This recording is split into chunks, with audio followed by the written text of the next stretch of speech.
E aí, tudo certo? Hoje a gente vai decifrar um quebra-cabeça que aparece tanto na nossa cozinha quanto em laboratórios super avançados: a solubilidade. Vamos mergulhar nisso e descobrir como uma ideia bem simples, na verdade, comanda um monte de coisa ao nosso redor. Então, para começar, vamos entender a base de tudo, sabe? A primeira pecinha do nosso quebra-cabeça, o tal do ponto de saturação. É um conceito que, com certeza, todo mundo já viu acontecer, mesmo sem saber que tinha esse nome. Pensa só naquela cela clássica. Você coloca uma colher de açúcar no café, mexe um pouquinho e pronto, sumiu. Coloca mais uma e a mágica acontece de novo. Mas aí lá pela terceira ou quarta colher, a coisa muda. Não adianta mexer, rezar, fazer o que for. O açúcar simplesmente não some mais, ele fica lá no fundo da xícara. O que está rolando ali? O que acontece é que o líquido, seja o café ou a água, tem uma capacidade máxima de, digamos, abraçar as partículas de outra substância. Quando esse limite é atingido, a gente diz que a solução ficou saturada. Qualquer coisinha a mais que a gente adicionar vai literalmente sobrar. Entender esse limite é o segredo para um monte de coisa, de fazer remédio até criar cristais. Beleza, então a gente já entendeu a ideia do limite na prática, né? Mas como é que a ciência transforma essa observação do dia a dia em algo que a gente pode medir e prever com exatidão? É aí que entra a regra da solubilidade.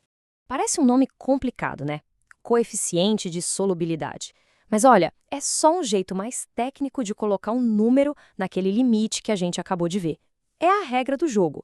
É o que diz pra gente, em números, quanto de uma coisa cabe dentro de outra, sob certas condições. E para o nosso problema específico, a regra é super clara. Para cada 100 gramas de água, dá para dissolver no máximo 34 gramas de um determinado sal. Essa é a nossa proporção mágica, a chave para resolver o que vem pela frente. Agora que a gente já tem a regra do jogo na mão, vamos ver como ela funciona na prática. Chegou a hora de usar esse conhecimento para resolver o desafio proposto na nossa questão.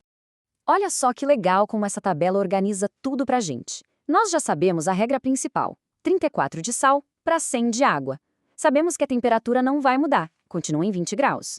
E a gente sabe que agora tem mais água, 450 gramas. A grande pergunta é: quanto sal a gente vai precisar para saturar essa nova quantidade de água?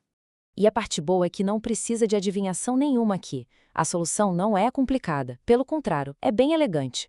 Como o coeficiente é uma proporção que não muda, a gente só precisa escalar a nossa regra. Vamos lá, é hora de resolver a proporção.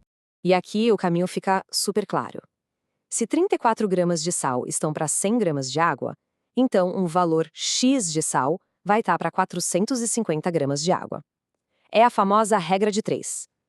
A gente multiplica em cruz. 100 vezes x é igual a 34 vezes 450. Essa continha dá 15.300. Agora, para descobrir o x, é só dividir esse número por 100.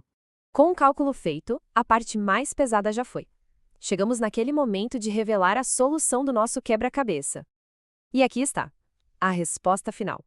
E tá aí, 153 gramas. É exatamente disso que a gente precisa para criar uma solução perfeitamente saturada com os nossos 450 gramas de água, mantendo a temperatura em 20 graus.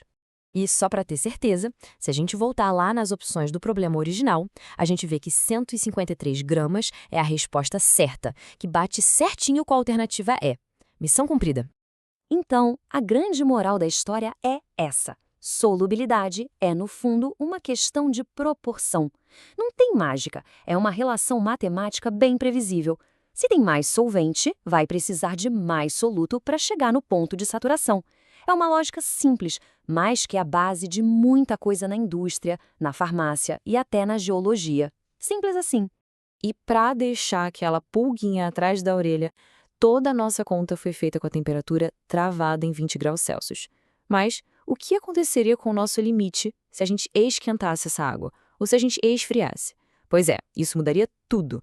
Mas essa já é uma outra história. Fica a pergunta no ar.